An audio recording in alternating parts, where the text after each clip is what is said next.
Greetings, Professor Taha Houssine Zerguini. My name is Rahmani Sara, and I'm a second-year process engineering student. Welcome, Professor. I'm Sami Gwasmi, a second-year process engineering student. This year, we're celebrating the 50th anniversary of the birth of the Houari Boumediene University of Science and Technology. You have always been a teacher-researcher, and you were also rector of this university from 1994 to 2000. The purpose of our interview is for you to tell us about your experiences, the evolution of this university, and how you see its future. So we're going to be asking you questions about all of these topics. Hello, everybody. Good morning, Sarah. Good morning. It's an honor and a privilege to contribute and speak about my experience at our university on the occasion of its 50th anniversary. I would be happy to answer any questions you may have. Yes. So to begin with, can you tell us more about your academic background? Well, I did my primary school at the CRG Saint-Louis in Annaba. I went to college at the Lycée Pierre et Marie Curie, still in Annaba, until Le Brevet. I went to Béchar then, where I did the first and second years in high school at the Lycée Polyvalent de Béchar. I then came to Algiers for the final year of high school, which I did with the White Fathers, les Pères Blancs, at the Intercollege. After the baccalaureate, I obtained a higher diploma in physics, nuclear physics option, at the Faculty of Science of the University of Algiers.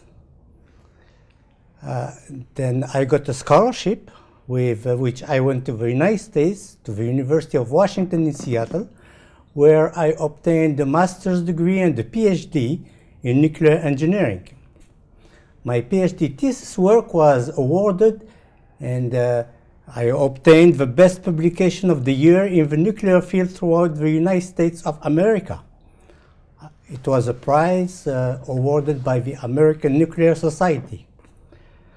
I was immediately recruited as an assistant professor in nuclear engineering at the University of Illinois, Urbana-Champaign. In addition to teaching and research, in my work, I was an expert consultant for the Lawrence Livermore National Laboratories in California and for the McDonnell Douglas firm in St. Louis, Missouri. I was also in charge of the data center of the nuclear engineering department.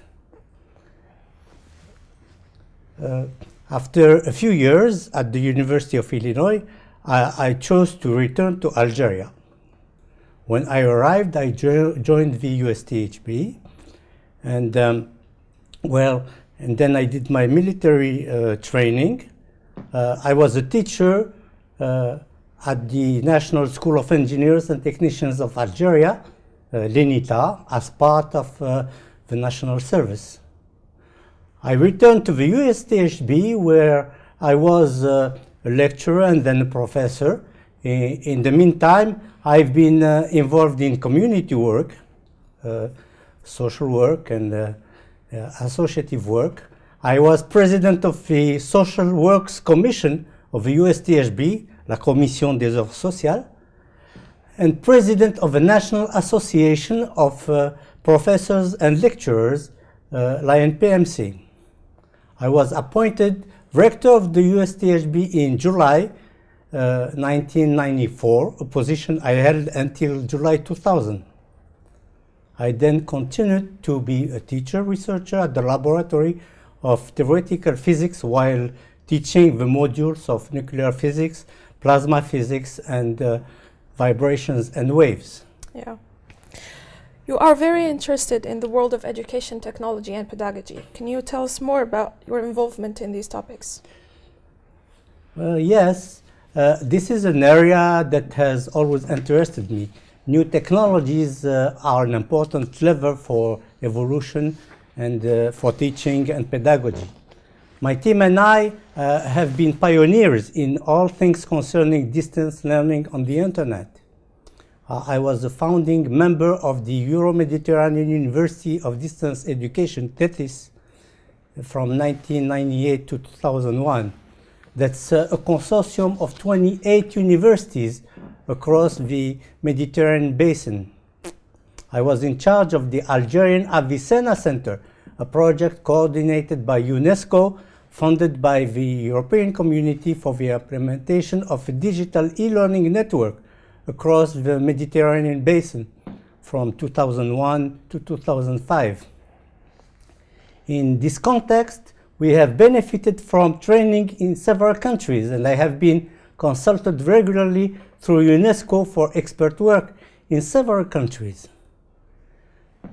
As far as my contribution to the national education is concerned, I wanted to participate in the modernization of practices to integrate pedagogical innovations and develop information and communication technologies at the level of national education. Between 2005 and 2008, I was the first director of the CNIPTIS, a national center created for this purpose. I have also published the 2 volumes of the official books of physics of our terminal class. This textbook has been used since 2008 in our high schools. I was pleasantly surprised during a trip to see that the book was widely used in Egypt and in Jordan. Yes. And you have also made a small incursion into sports. Tell us about it. Yeah, well, I really like sports. I was asked by the members of the glorious FLN team to set up the administration of their foundation after its creation. At the request of the Minister of Sports at the time, whom I met at the foundation headquarters, I was appointed director of the National School of Sports, Science and Technology in Del Ibrahim.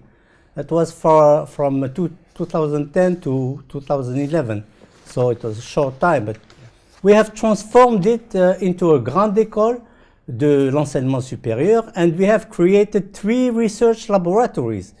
It was quite a rewarding experience.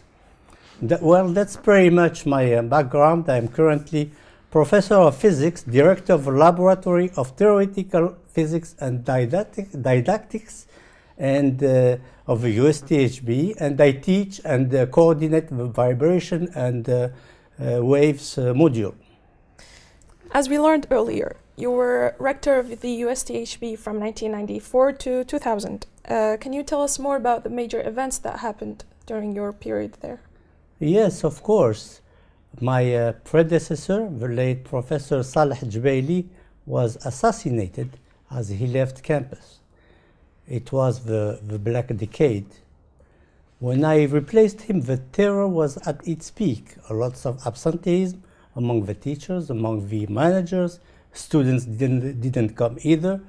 We had to turn the situation around, change things. We had a security plan to put in place, and we did it. We have followed it to the letter. As part of this plan, we recruited 250 officers and trained them.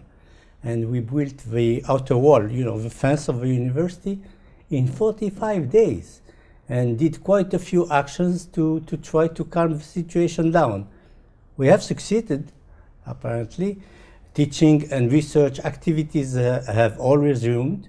The result was that during the weekend, student families would come to the university for a picnic on the lawn. It gave them an outing to one of the safest places in the city.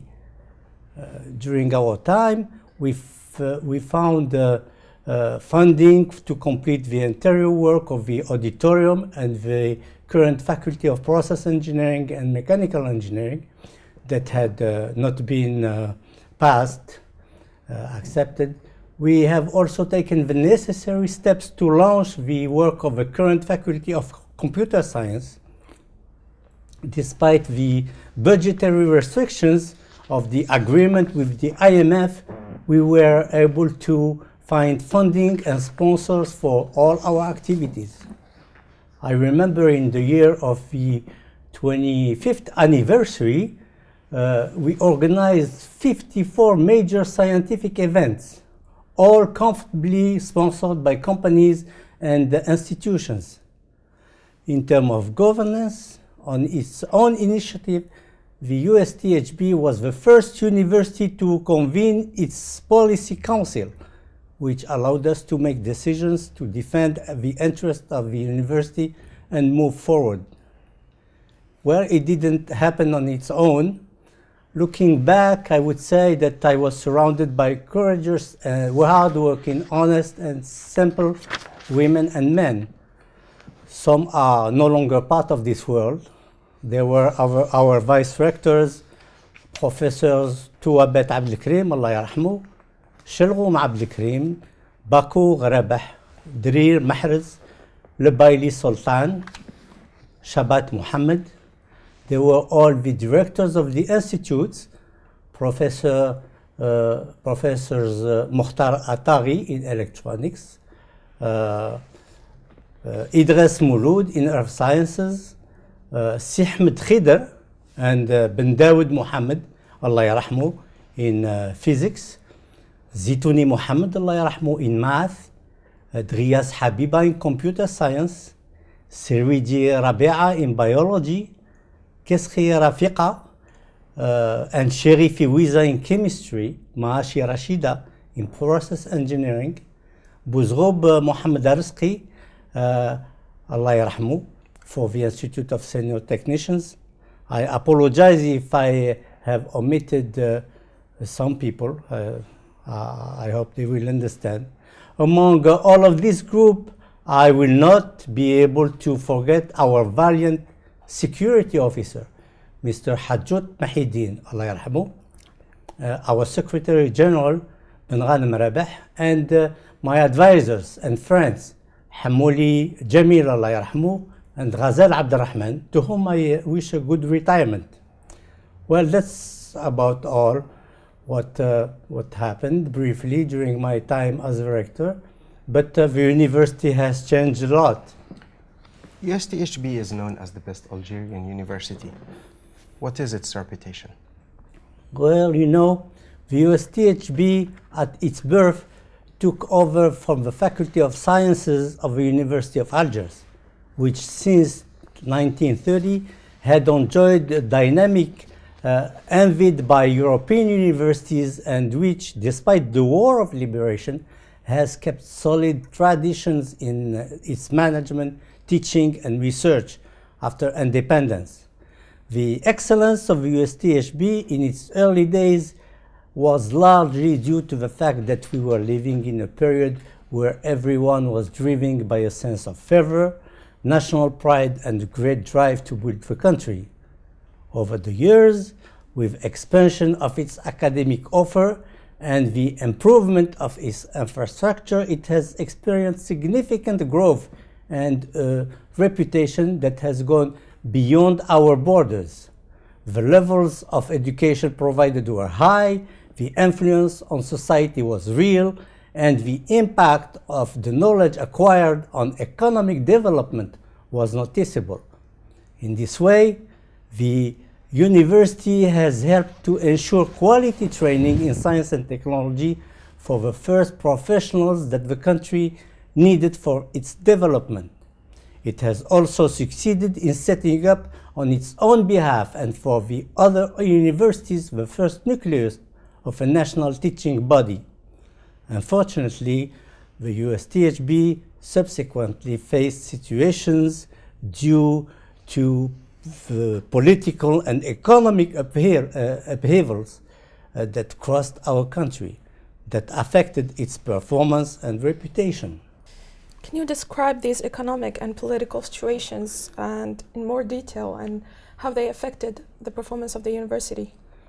Yes, there was the financial crisis of the 1994 IMF agreement. There was the Black Decade in the 90s. There were years of prosperity after 2000, let's say it, which did not benefit to the USTHB. And there is the crisis that has its roots in the massification of the Algerian university. Over the past 2 decades, the number of students across the country has more than quadrupled, from 425,000 to more than 1.7 million, an average annual growth of 15% of students. Algeria cannot democratize education and maintain the challenge of quality. The USTHB has not escaped this galloping demographic. In 2023-2024, with the new constructions underway, the infrastructure is planned for a capacity of a maximum of 30,000 students. Yet, we welcome 50,000 students enrolled in bachelor's and master's degrees, which is 160% of the university's capacity. How can you have sections of more than 250 first-year students when lecture halls can hold only 120? Overload prohibits continuous monitoring, the proper functioning of practical work, and any other pedagogical function. For example, for nearly a decade, the USTHB has been receiving a wave of nearly 10,000 new baccalaureate holders at the beginning of each year, which drowns it even more. While the number of graduates leaving is only 6,000, the quality of teaching after years has a direct impact on research. Can you tell us more? What are the consequences of these difficult times that our university has been going through? Yes, the world is in turmoil, and our university is struggling to keep up. The consequences are felt on daily life and on the quality of research and teaching. We can look at international rankings as indicators. Every August 15th since 2003, Shanghai University publishes its annual ranking of the 1,000 best universities in the world. The USTHB, the first Algerian university, has never been included. The latest ranking of 2023 includes 18 African universities. Worse, in other rankings, our university ranks 87th among African universities and between 91st and 100th among Arab universities. We see in the latest rankings the evolution of many African countries. We are behind universities in Uganda, Kenya, Tanzania, Botswana, Ghana, Tunisia, Sudan, Somalia, and there are others. We have been overwhelmed. I have nothing against these universities that belong to sovereign states. On the contrary, I congratulate them on it. It's a reflection of the improvement of the quality of their teaching and research, and we must do better. This is not our place. It's not our level of development. For us, we have lived for us who have lived our university in its glory days, each publication of these rankings reveals our limitations and deficiencies. We feel sadness, anger, resignation. It must be said that among Algerian universities, the USTHB is still generally the best ranked, with potential and other assets that can quickly make it progress. We know deep down that we can be among the best in Africa. Algeria must give itself the means to achieve this ambition. We need to stop the feelings of denial and implement a strategy to change things. So what exactly do you think needs to be done to improve the situation here at USTHB? Today there is an interesting momentum. The search for solutions for a better ranking of the USTHB becomes possible as the political upheavals that are sweeping through the country are all converging towards the construction of a new Algeria. We saw a statement from APS in 2022 that said, quote, we are trying to support this university to position itself on a global scale. This is part of our action plan, especially since it has the potential to do so, end quote. In addition to the state's stated political will and commitment, it's necessary to ensure the contribution of as many actors as possible to make proposals and to develop an implementation agenda. To improve things, our strategy proposes to direct our efforts quite simply on the criteria used in the various rankings, which are scientific research and technological development, the quality of teaching, and the internationalization of the university. Our management and governance methods also need to be reviewed. I will give my assessment of these subjects without going into too much details. Okay. We start with research and development. What do we need to be amongst the best? See, for a science and technology university that wants to remain at the forefront of research and innovation, it's crucial to have a range of state-of-the-art research equipment, such as the physico-chemical analysis technical platform that we have recently started to operate. I'm going to give a few examples of the equipments we need.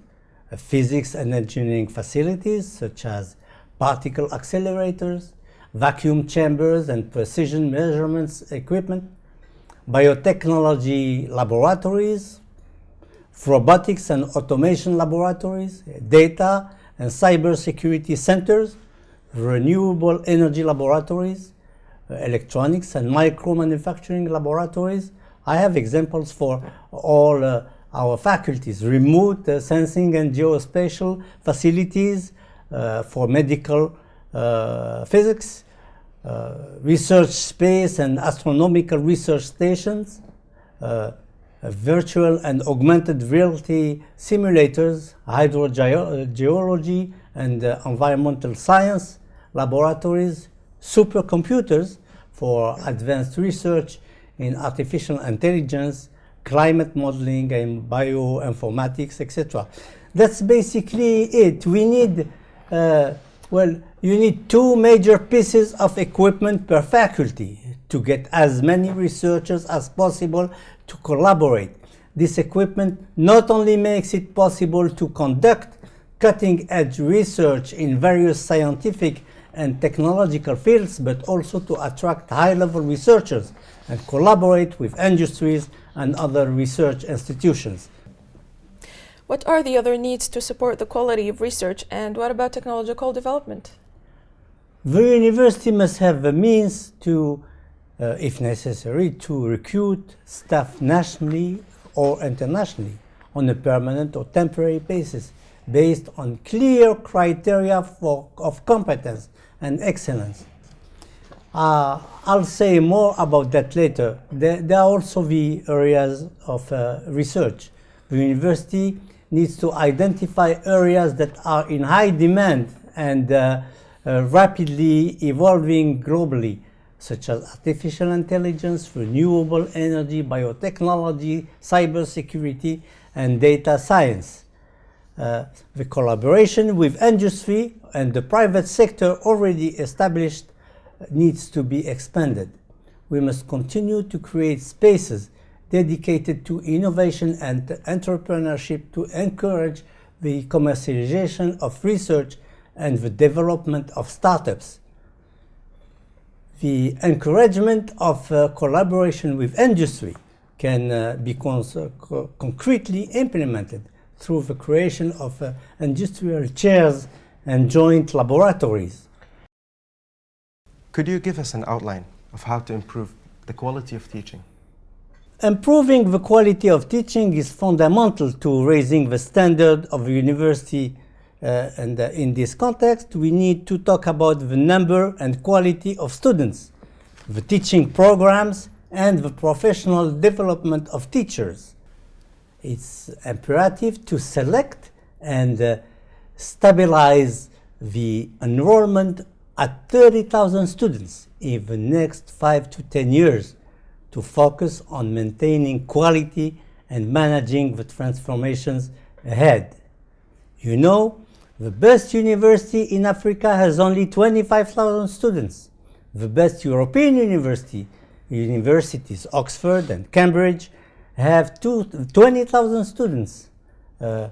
Paris-Saclay has 30,000 students, most of whom are in post-graduation.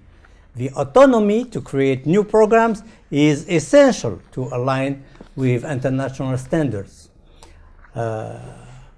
Market needs and research interests also. We need to strengthen our practical work.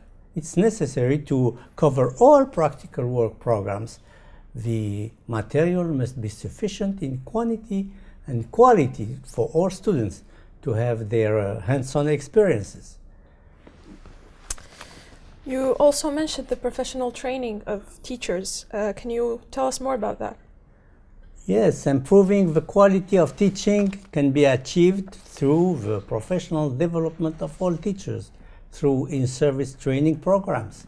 These programs focus on new pedagogies, educational technologies, and innovative teaching methods. To strengthen pedagogical skills, we can offer certifications to recognize teachers' professional development and value excellence in teaching. Excellence means putting in place mechanisms to regularly assess the quality of teaching, including students' feedback, peer reviews, and self-assessments. Of course, the results of the assessments are used to provide constructive feedback to teachers to help them identify areas of improvement and adjust their teaching methods. Rigorous accreditation procedures for curricula and faculties are needed. Obtaining accreditations from prestigious international associations for certain programs for our faculty or for the university as a whole would be helpful. It can greatly improve the reputation, our reputation abroad.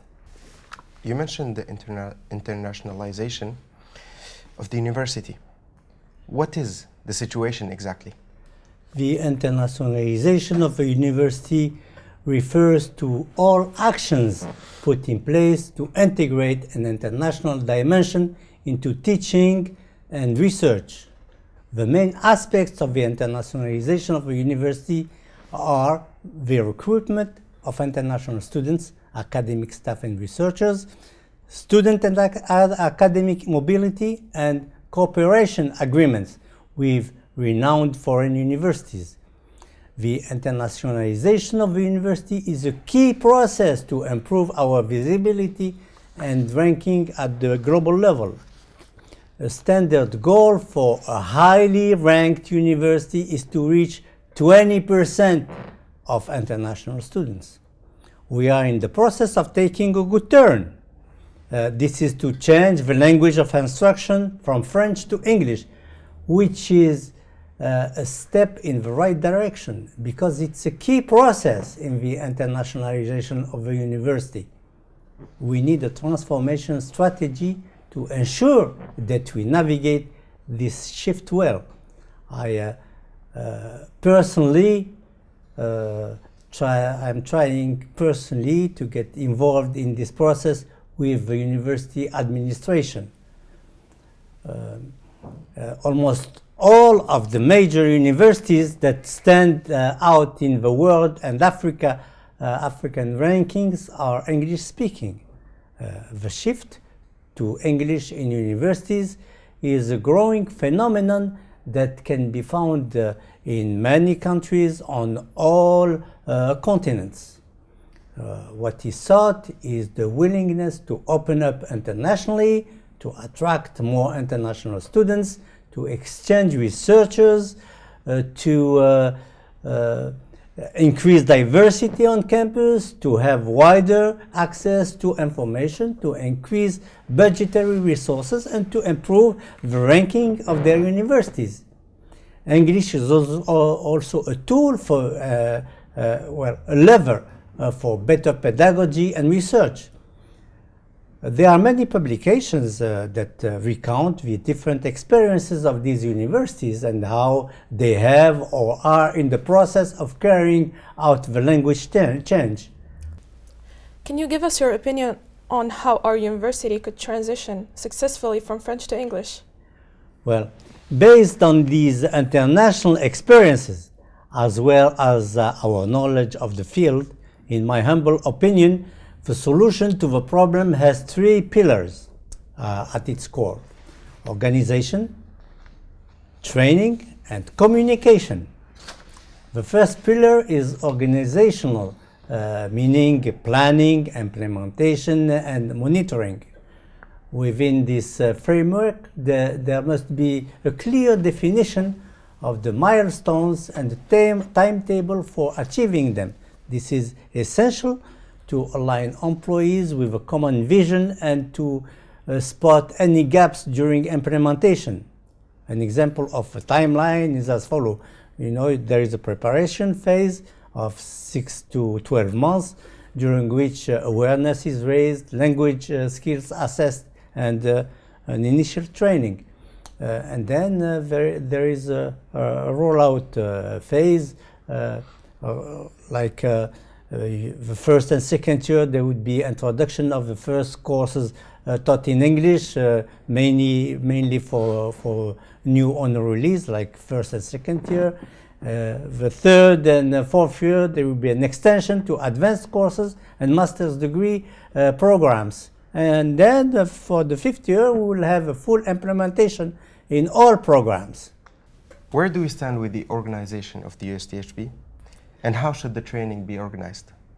We are more or less on schedule. Since September, there has been awareness raising, assessment of language skills, initial training with the introduction of some courses taught. And the second pillar I talked about of the problem is that of training. It's a question of putting the means in place to ensure the necessary language competence quickly. Several measures are essential to ensure that teachers as well are well trained and ready to face this transformation. First of all, it's about offering all teachers intensive English courses for intermediate and advanced levels. You know, all teachers should go through the advanced level course, which is what we try to do at the university. We need to institute regular assessments for teachers, language proficiency and pedagogical effectiveness in English, using student and peer feedback to identify areas for improvement. We also need to introduce a certification system to recognize and value teachers' language and pedagogical skills in English, thus improving additional motivation for their professional development. And then there is the information part, which is the third pillar. Is it a question of explaining what the problem of changing the language from French to English? And how do we ensure the understanding of all stakeholders? Yes, not only. Communication is what will raise awareness among teachers, students and administrative staff and make it possible to change behavior. The aim is to raise awareness of the critical importance of the situation and the need to act quickly. It's necessary to communicate continuously using all channels, emails, the university website, social networks. A group of teachers and scientific clubs in each of the faculties can do the work. Above all, it's necessary to maintain a constant dynamic to avoid running out of steam after the first positive results. It's also something good to celebrate, you know. Celebrations of successes and milestones are essential to recognize efforts, motivate, and strengthen the sense of belonging of members of the university community. They help to communicate progress positively and are an opportunity to reflect on what has been achieved. The last point, is it possible to make all these changes with the current management mode? What needs to be done? You know, a continuous maintenance plan must be put in place to preserve the quality of infrastructure and equipment and to ensure that technological equipment is regularly updated to maintain at the forefront of innovation. There are things that are being done right now. For example, the renovation of buildings. There is a need to continue to improve green spaces and create relaxation areas. We need to equip classrooms and ensure high-quality Wi-Fi coverage throughout the campus to facilitate access to online information and educational resources. As far as the governance is concerned, there is a need to strengthen the management autonomy of the university. Can you tell us more about the strengthening of the management autonomy of the university? Management autonomy allows for greater responsiveness. This is an important lever for improving the quality and efficiency of operation. You can't run a university ranked among the best centrally. First, there is the autonomy of financial management to allow the university to manage its own budget, including state allocations and the revenues generated. Greater flexibility in the use of funds allows them to be allocated according to strategic priorities. There is also the autonomy of recruitment of academic and administrative staff based on clear criteria of competence and excellence. To achieve this, the university must set competitive salary policies to attract and retain high-level academic and administrative talent. The university needs to be provided with legislation to support this flexibility and autonomy, with clear areas of responsibility and boundaries. It's clear that the guardianship of the ministry must provide regular supervision and evaluation. Improving the living conditions of students, teachers, and workers is also essential to create a university environment helpful to academic excellence and the well-being of the community, which is vital to ensuring our ambitions. And to conclude, what can you tell us? I wish a happy birthday to all members of our university community. We have a problem of national pride that we need to address. The state is committed to supporting our university to position itself on a global scale. Our strategy proposes to focus our efforts on several axes in terms of scientific research and development, the quality of teaching, the internationalization of the university, and our management and governance methods. The measures we have mentioned, if implemented consistently and sustainably, can go a long way in improving our university's ranking and making it more competitive on the international stage. Well, we Algerians are dreamers. Let's dream together a little. It's 2034. The USTHB is about to celebrate its 60th anniversary. It has been ranked the first African university in the latest Shanghai ranking. This year we hope to be among the top 100 universities in the world. We now have a total of 30,000 students. Moreover, more than 30,000 company executives and engineers in the form of continuing education take courses completely remotely. The USTHB has set competitive salary policies to attract and retain high-level academic and administrative talent.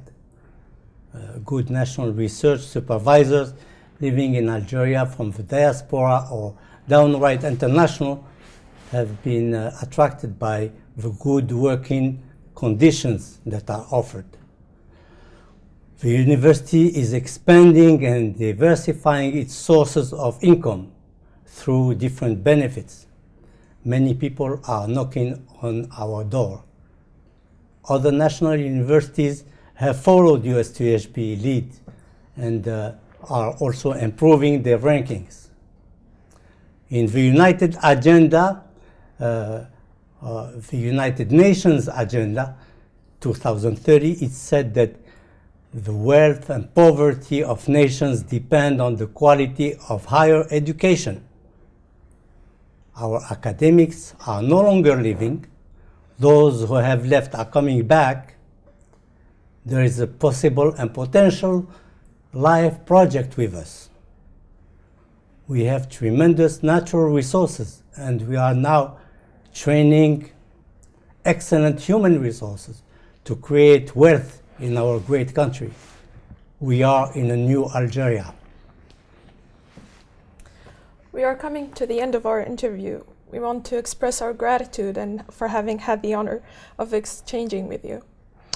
Thank you, Professor Taha Houssine Zerguini, for your valuable contribution and enlightenment regarding the USTHB.